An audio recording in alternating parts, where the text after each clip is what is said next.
तो खैर मकदम है आपका हमारे इस यूट्यूब चैनल पर। उम्मीद करता हूं कि आप खैरियत से होंगे। राणा रंजीत नाम सुना होगा आपने।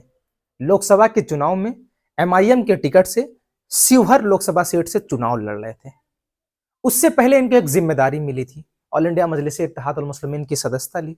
लेकिन एक तस्वीर वायरल हो रही है, एक पोस्टर वायरल हो रहा है, जिसको प्रिंट मीडिया से लेकर के इलेक्ट्रॉनिक मीडिया और सोशल मीडिया से लेकर के मेन स्ट्रीम मीडिया इस पर डिबेट कर रही है। यानी ये गुफ्तगू का मौजू बन गया है। इस वक्त जो है वो सब्जेक्ट, कोई विषय है टीवी डिबेट पर कि असदुद्दीन ओवैसी अब जो है वो सॉफ्ट हिंदुत्व की तरफ बढ़ चुके हैं, क्योंकि बिहार में चुनाव है। चलिए सबसे पहले आपको पोस्टर दिखाता हूं, वक्त नहीं आपका बर्बाद करता हूं। पोस्टर देखिएगा, बिहार राज्य का नक्शा है जहां पर असदुद्दीन ओवैसी किनारे खड़े हैं। नीचे आदिल हसन साहब दिख रहे होंगे आपको, असदुद्दीन ओवैसी, अकबरुद्दीन ओवैसी, इम्तियाज जलील, आदिल हसन साहब दिख रहे होंगे और अख्तरुल इमान साहब दिख रहे होंगे।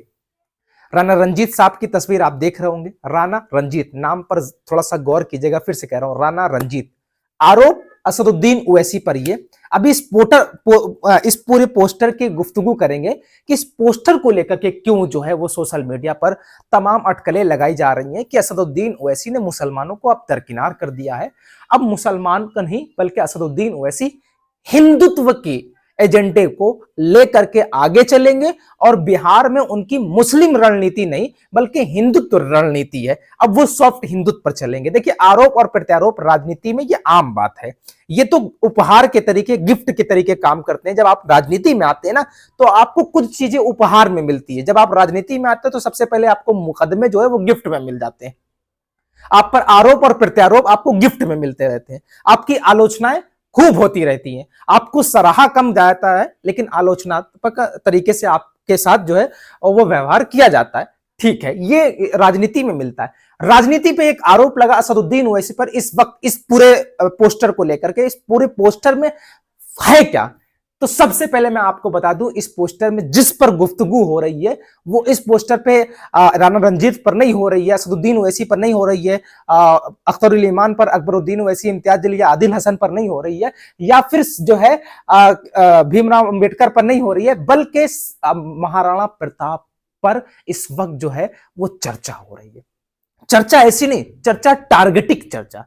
टारगेटिक मतलब जो है वो एक तरह से ये दिखाना कि असदुद्दीन ओवैसी अपने मकसद से हट गए। उनका मकसद यही था कि दलितों को इंसाफ मिले, दलितों को सियासत हक में हक मिले, मुसलमानों को जो पॉलिटिकल सियासी यतीम बनाया गया उन दोनों को बराबरी का हिस्सा मिले। उनका दो एजेंडा था और नारा था कि जय भीम और जय मीम।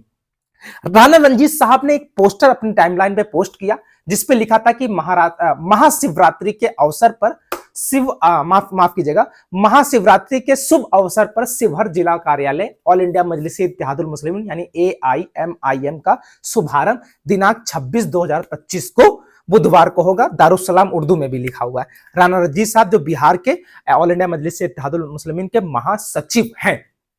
अब बात खत्म। अब बात सीधे सीधे डायरेक्ट ये समझ लीजिए, आज इन्होंने इस कार्यालय का शुभारंभ किया, यानी राणा रंजीत साहब ने। राणा रंजीत साहब जब वहां से निकले तो दो चीज, सबसे पहले राणा रंजीत साहब के कार्यालय में हिंदू धार्मिक ग्रंथों का उच्चारण किया गया, यानी श्लोक पढ़ेंगे, जो भी पढ़ा जाता हो वो पढ़ा गया, और उसके बाद जो है कुरान की आयतें भी पढ़ी गई।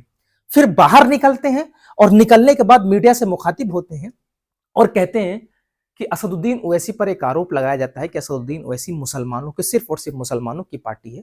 नहीं, मैं आपको बताऊं, असदुद्दीन ओवैसी मुसलमानों की नहीं बल्कि सर्व समाज की पार्टी है। उनकी जो ऑल इंडिया मजलिस इत्तेहादुल मुस्लिमीन जो पार्टी है वो सर्व समाज की है। उसका जीता जागता सबूत राणा रंजीत आपके सामने खड़ा है। बिहार का एक बड़ी जिम्मेदारी, बिहार का मैं सचिव हूं ऑल इंडिया मजलिस इत्तेहादुल मुस्लिमीन का।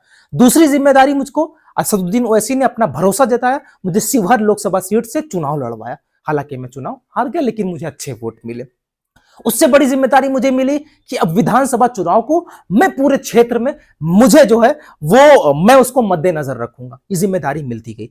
दूसरा, तीसरा, आपको चौथा ये कि असदुद्दीन ओवैसी की पार्टी ने अभी उपचुनाव हुए थे, 4 विधानसभा सीटों पर उपचुनाव हुए थे, 4 में से 3 सीटों पर उन्होंने हिंदू उम्मीदवार उतारे थे। तो कहां से असदुद्दीन ओवैसी जो है वो एक पार्टी के हो गए? उनका तो नारा जय भीम जय मीम का है। और आज मैंने इसी बात को और आगे बढ़ाने के लिए अपने कार्यालय में सबसे पहले जो है वो मैंने अपने हिंदी रीति रिवाज के अनुसार जो है धार्मिक उच्चारण, धार्मिक श्लोकों का उच्चारण किया और फिर कुरान की आयत भी पढ़वाई गई और बाहर निकल करके राणा रणजीत साहब टीका लगा करके माथे पर तिलक लगाकर ये बता रहे हैं कि असदुद्दीन ओवैसी फकत उनकी जो पार्टी है वो ऑल इंडिया मजलिस इत्तेहादुल मुस्लिमीन, हमारी पार्टी नहीं है। तो कहने का पूरे ओवरऑल ये समझ लीजिए कि जो परसेप्शन असदुद्दीन ओवैसी के साथ क्रिएट किया जा रहा था, जो माहौल क्रिएट किया जा रहा था कि असदुद्दीन ओवैसी मुसलमानों को दरकिनार करने वाले और हिंदुओं को साथ लेने वाले, ऐसा नहीं है। राणा रंजीत भी साथ में आप तस्वीर देख रहे होंगे और मिसबाहुल हक की देख रहे होंगे। ये दोनों तस्वीर आपको ये बता रही हैं कि हमने इस वक्त जो है वो सेकुलरिज्म के पायदान पर